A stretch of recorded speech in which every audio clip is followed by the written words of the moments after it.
ഞാൻ ഡോക്ടറോട് ഒരു കാര്യം ചോദിച്ചു തോന്നരുത്. ഡോക്ടർ എന്നിട്ട് എന്താ കണ്ണട വെച്ചേക്കുന്നത്? ഈ ചോദ്യം എനിക്ക് അറിയാം, അടുത്ത നിങ്ങൾ ചോദിക്കുന്നത്. ഞാൻ നേരത്തെ പറഞ്ഞ പോലെ കോർണിയൽ സ്കാൻ, അതായത് കോർണിയൽ ടോപ്പോഗ്രാഫിയിൽ ഒരു വാല്യൂ ഉണ്ട്, കോർണിയൽ തിക്നെസ് എന്ന് പറയും.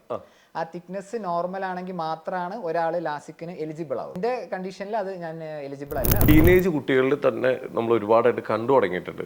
ഇതിന്റെ കാരണം എന്തായിരിക്കും? കാരണം എന്ന് ചോദിച്ചു കഴിഞ്ഞാൽ ഡോക്ടറുടെ എക്സ്പീരിയൻസിൽ ഭയങ്കര കോംപ്ലിക്കേറ്റഡ് ആയിട്ട് വന്നൊരു കേസ് എന്തായിരുന്നു ഓർമ്മ? കുട്ടിയുടെ കാര്യം പറഞ്ഞല്ലോ മുമ്പേ, അതൊരു വളരെ ഒരു അൺഫോർച്ചുനേറ്റ് കേസായി കണ്ടപ്പോൾ എനിക്ക് ഭയങ്കര സങ്കടമായി പോയത്. പ്രശ്നമൊക്കെ ഒരു പേഷ്യന്റ് നമ്മുടെ അടുത്തേക്ക് വരുമ്പോൾ വളരെ അഡ്വാൻസ് സ്റ്റേജ് ആയി കഴിഞ്ഞു. അപ്പോൾ നമുക്ക് നമ്മുടെ ട്രീറ്റ്മെന്റ് വളരെ ലിമിറ്റഡ് ആയിരിക്കും. അപ്പോൾ ഒരു ഏർലി സ്റ്റേജിൽ ഒരു സ്ക്രീനിങ് പോലെ കണ്ടുപിടിച്ച് കഴിഞ്ഞാൽ ഒരു നോർമലായിട്ടുള്ള ഐ ഡ്രോപ്സ് യൂസ് ചെയ്ത് കഴിഞ്ഞാൽ ആ കണ്ടീഷൻ നമുക്ക് കൺട്രോൾ ചെയ്യാം. ആ സ്വയം ചികിത്സയെ കുറിച്ച് എന്താ പറയാനുള്ളത്? ഈ സ്വയം ചികിത്സ ആക്ച്വലി നമ്മളെ ഇവിടെ ഫാർമസി പോയി കഴിഞ്ഞാൽ എന്ത് അസുഖത്തിനും അവര് നമുക്ക് ഐ ഡ്രോപ്സോ അല്ലെങ്കിൽ എന്തെങ്കിലും ടാബ്ലറ്റോ ഒക്കെ തരുന്നുണ്ട്. ഭയങ്കര ഒരു റിസ്ക് ആണത് ഇങ്ങനെ സ്വയം ചികിത്സ ചെയ്ത്.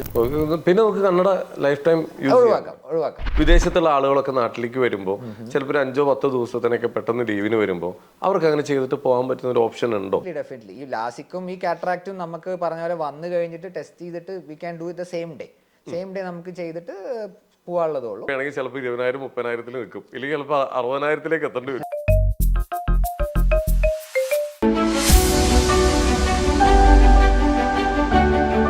40 വർഷത്തെ പാരമ്പര്യമുള്ള ഐ ഫൗണ്ടേഷൻ ഹോസ്പിറ്റൽ